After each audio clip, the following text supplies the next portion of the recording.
Hey, what's up guys, you're watching for Tech. So we had created the post for Pixel Experience Android 12 GSI build for OnePlus Nord 2 and the Galaxy Tab. So thanks for your response. Today we have created the video regarding installation of Pixel Experience GSI and its review on the OnePlus Nord 2. We will decide is it really doable build or not.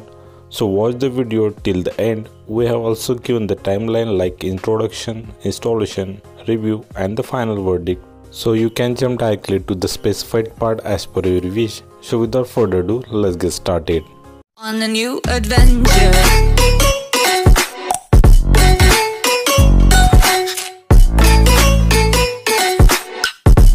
I already created video for the installation of GSI build in the other video. Still I will repeat the installation with an Android backup.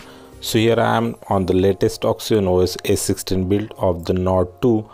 We need to download the Pixel GSI exe file from the link given under the video description. Now also download the RAR or exe file extractor from the Play Store. You can extract this file on the PC too. Open the extractor app and select the Pixel GSI file and extract it, so we will get the new image file. Now boot your device into the TWRP mode by using the adb commands like adb reboot recovery. Now first take the Android backup of all the partitions shown in the video. Now connect phone to the PC and copy that backup from the TWRP folder to the PC. Also transfer that image file from the phone to the PC. Now also download and keep the preview meta image given in the video description in the same folder. First boot your phone into the bootloader mode by clicking reboot and select bootloader in the TWRP. Now first flash the preview meta using the command shown in the video screen, or you can check the video description.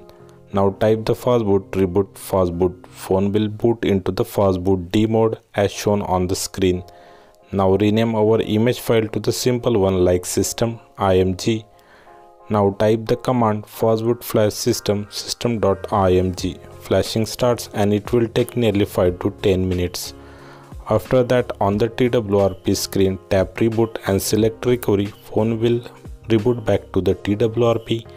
Now click wipe and format data, then click reboot to the system. Phone will take 5 minutes to boot, so wait. Immediately after booting, we can see the beautiful boot animation of Pixel Experience ROM. We will get the Pixel device setup of Android 12, which looks very cool.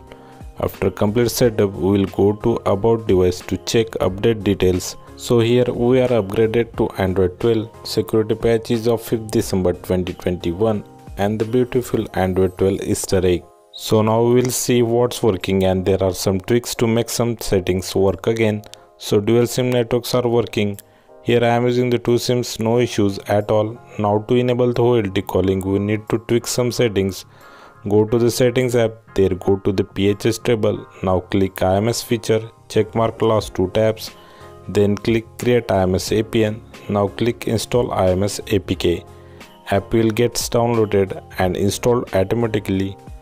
Now reboot and again go to the network setting, disable and re-enable the OLT setting.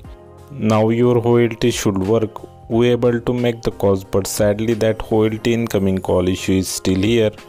Normal GSM SIM incoming calls are working fine.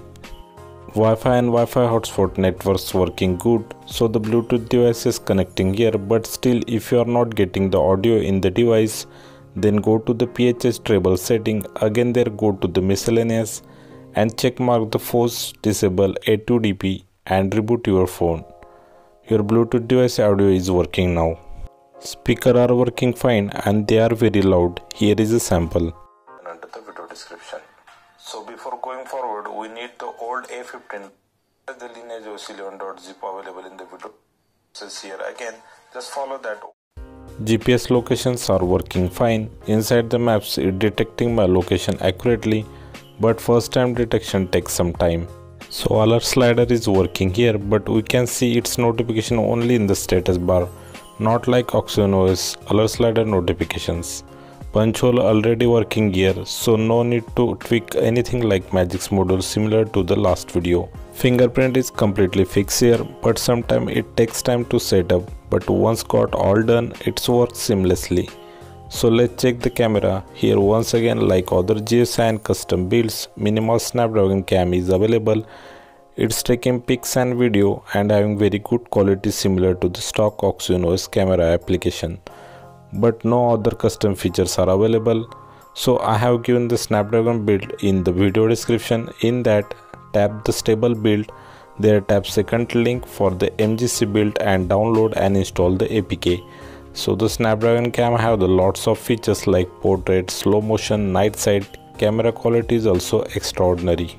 Now let's check what is not working. Auto brightness is not working here. Also the default brightness is very low, but here is trick to get it normal. Go to the PHS table and tap the miscellaneous setting and check mark the setting brightness to the maximum and your problem got solved. Another bug is the vibration. It vibrates like the truck and that's very annoying. So we have a new stock kernel to solve this build, but I didn't test it that for now. You need to disable all the vibration and haptic feedbacks in the settings. So let's check some features that comes with the ROM. All the monet theming features along with the style and wallpaper available in the ROM. ROM looks close to the Pixel devices. Android 12 theming is looking very nice on this AMOLED screen of Note 2. Live translate, one-handed mode, gesture control all are included in the ROM and working flawlessly. Alongside this, we get the PHS table setting, which has lots of features like double tap to wake, force 90 Hz, wiper for right, sound mode, but for this you need the Magix module installed. Performance is very smooth for the ROM. Apps opening, daily activities seems smooth, but still I tested the Geekbench test and it goes very low below the Elixir ROM as I done last time. But all of you knows I don't believe in the benchmark, so no worry, ROM is very snappy.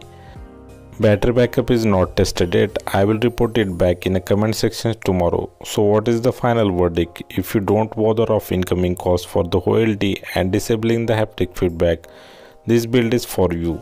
I will test the new kernel and see if the haptic feedback issue gets solved. Instead of that, all things are just perfect. But always remember, keep the Android backup, so whenever you want, you can restore your old ROM using my last video OxygenOS restoration. So that's it for today guys. If you think I help you, please do like and share this video, subscribe our channel, press the bell icon for the notification of our upcoming content. Thanks for watching, see you next time, bye bye.